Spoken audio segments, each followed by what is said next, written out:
வணக்கம். அதிமுக ஆட்சியில் கொண்டுவரப்பட்டு திமுக ஆட்சியில் நிறுத்தப்பட்ட திட்டங்கள் அனைத்தையும் கொண்டுவர நடவடிக்கை எடுக்கப்படும் என அதிமுக வேட்பாளர் ராஜேந்திரன் தெரிவித்தார். அரியலூர் சட்டமன்ற தொகுதியில் அதிமுக தலைமையிலான கூட்டணியில் அதிமுக சார்பில் தாமரை ராஜேந்திரன் அறிவிக்கப்பட்டு இன்று அரியலூர் தொகுதி தேர்தல் நடத்தும் அலுவலரிடம் தனது வேட்பு மனுவை தாக்கல் செய்தார். மேலும் வேட்பாளருக்கான உறுதிமொழியும் எடுத்துக்கொண்டார். இந்நிகழ்ச்சியில் அதிமுக கூட்டணி கட்சி நிர்வாகிகள் கலந்து கொண்டனர். பின்னர் செய்தியாளர்களை சந்தித்த அதிமுக வேட்பாளர் ராஜேந்திரன், கடந்த அதிமுக ஆட்சியில் கொள்ளிடத்தில் கதவணையுடன் கூடிய தடுப்பணை, தஞ்சாவூர் அரியலூர் மாவட்டத்தை இணைக்கும் வகையில் புதிய மேம்பாலம் உள்ளிட்ட பல்வேறு திட்டங்கள் செயல்படுத்த முதல் கட்ட பணிகள் நடைபெற்றது. ஆனால் ஆட்சி மாற்றத்திற்கு பிறகு ஆட்சிக்கு வந்த திமுக அரியலூர் மாவட்டத்திற்கு அதிமுகவால் கொண்டுவர முதல் கட்ட பணிகள் நடைபெற்ற அனைத்து திட்டங்களையும் ரத்து செய்துள்ளது. இதன் மூலம் மக்கள் விரோத அரசாக திமுக அரசு செயல்பட்டு வருகிறது. ஆனால் கடந்த அதிமுக ஆட்சியில் அரசு சிமெண்ட் ஆலையை புனரமைக்க சுமார் 700 கோடி நிதி ஒதுக்கீடு, மேலராமநல்லூர் பகுதி மக்கள் கொள்ளிடம் ஆற்றுக்கரை கடந்து செல்லும் வகையில் உயர்மட்ட மேம்பாலம், மருதையாற்றில் 2 இடங்களில் தடுப்பணை மற்றும் மேம்பாலம் உள்ளிட்ட பல்வேறு திட்டங்கள் கொண்டு வரப்பட்டு செயல்படுத்தப்பட்டுள்ளது. எனவே அதிக அளவில் நலத்திட்டங்களை யார் கொண்டு வருவார்கள் என பார்த்துதான் மக்கள் வாக்களிப்பார்கள். அதிமுக ஆட்சி காலத்தில் கொண்டு வரப்பட்டு அதிமுக ஆட்சியில் நிறுத்தப்பட்ட அனைத்து திட்டங்களும் அதிமுக ஆட்சிக்கு வந்தவுடன் நிறைவேற்ற நடவடிக்கை எடுக்கப்படும் என கூறினார். டிஎன் செய்திற்காக அரியலூர் மாவட்ட செய்தியாளர் SP ரவிச்சந்திரன்.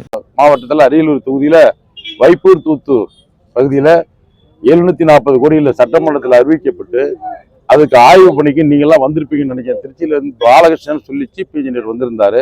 அதுக்கு நீங்கள்லாம் வந்திருப்பீங்க. பிரசிடர் போடலாம் வந்தது 23 லட்சம் ரூபா. அதுக்கு நிதி ஒதுக்கீடு எஸ்டிமேட் தயார் பண்ணிட்டாங்க.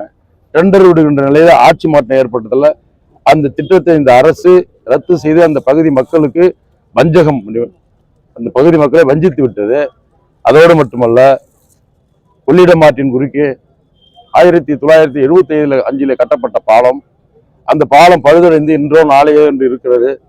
அதற்கு மாற்றாக 1950 ஆண்டுகளுக்கு நீங்கள் முன்னே நினைத்து பார்த்தால் ஒரு 500 வாகனங்கள் தான் அதை கடந்திருக்கின்றோம். ஆனால் இன்று நீங்கள் பார்க்கின்ற போது ஒரு நாளைக்கு 5000 to 10,000 வாகனங்கள் இதை கடந்து கொண்டிருக்கிறது. அந்த பாலம் பழுதடைந்து கிடக்கிறது. அனைத்து இந்திய அண்ணா திராவிட முன்னேற்ற கழக ஆட்சி காலத்திலே அந்த பாலம் கட்டுவதற்காக 120 கோடி எஸ்டிமேட் தயார் செய்து சட்டமன்றத்திலே அறிவிக்கப்பட்டு அதற்கான எஸ்டிமேட் தயார் பண்ணி டெண்டர் விடுகின்ற நிலையிலே ஆட்சி மாற்றம் ஏற்பட்டதன் காரணமாக அந்த திட்டத்தையும் கிடப்பிலே போட்டு விட்டார்கள். இப்படி மக்களுக்கு இந்த 5 ஆண்டு காலத்திலே துன்பத்தை மட்டும் பரிசாக தந்தவர்கள் தான் திராவிட முன்னேற்ற கழகத்தை சார்ந்தவர்கள். அனைத்து இந்திய அண்ணா திராவிட முன்னேற்ற கழக ஆட்சி காலத்திலே நீங்கள் சாலை வசதியாக எடுத்துக்கொள்ளுங்கள், குடித்தின தண்ணீர் வசதியாக எடுத்துக்கொள்ளுங்கள். மிகப்பெரிய அடையாளமாக ஒரு மருத்துவக் கல்லூரியை 347 கோடி மருத்துவக் கல்லூரி தந்திருக்கிறோம். அனைத்து இந்திய அண்ணா திராவிட முன்னேற்ற கழக ஆட்சி காலத்திலே பெரிய திட்டங்கள் என்று சொன்னால் 840 கோடியிலே நம் சிமெண்ட் ஆலையை புனரமைப்பு செய்யப்பட்டு அந்த தொழிலாளர்களுக்கு வாழ்விலே ஒளியேற்றி வைத்திருக்கிறது இந்த அரசு, அனைத்து இந்திய அண்ணா திராவிட முன்னேற்ற கழக அரசு. அங்க ராமநல்லூருக்கு கொள்ளிடத்தின் குறுக்கே 51 கோடியில் அந்த மக்கள் பரிசலில் சென்று கொண்டிருந்தார்கள். இரவில் தண்ணி வந்தால் அவர்கள் நிலை மிக மோசமாக ஆகிவிடும். அது சாதாரணமாக இந்த பகுதியில் 51 கோடியில் புரட்சித் தலைவர் அம்மா அவர்கள் மிகப்பெரிய மேம்பாலத்தை கட்டி தந்திருக்கிறார்கள். இப்படி அண்ணா திராவிட முன்னேற்ற கழக ஆட்சி காலத்தில் இன்னும் சொல்லிக்கொண்டே போகலாம்.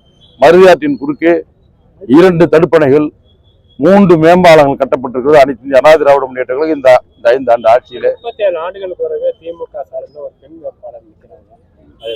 அது அந்த கட்சியில தான் கேட்கணும். வேட்பாளர் பெண்ணா ஆனாங்கிறது பிரச்சனை கிடையாது. யார் மக்களுக்கு தொண்டு செய்யறாங்க. புரட்சி தலைவர் அம்மா கூட நாட்டில் இருக்கும்போது சிங்கமலை இருந்து நல்லா செஞ்சாங்க. அதை பத்தி பிரச்சனை கிடையாது. யார் மக்களுக்கு தொண்டு செய்வாங்க, யார் செஞ்சிருக்காங்கன்னு தான் முன்னுதாரணமா பார்ப்பாங்க. அப்படி நான் செஞ்சதை நான் சொல்றேன். அது அவங்களுடைய நம்ம ஒன்றும் பண்ண முடியாது. அவங்க ஓகே.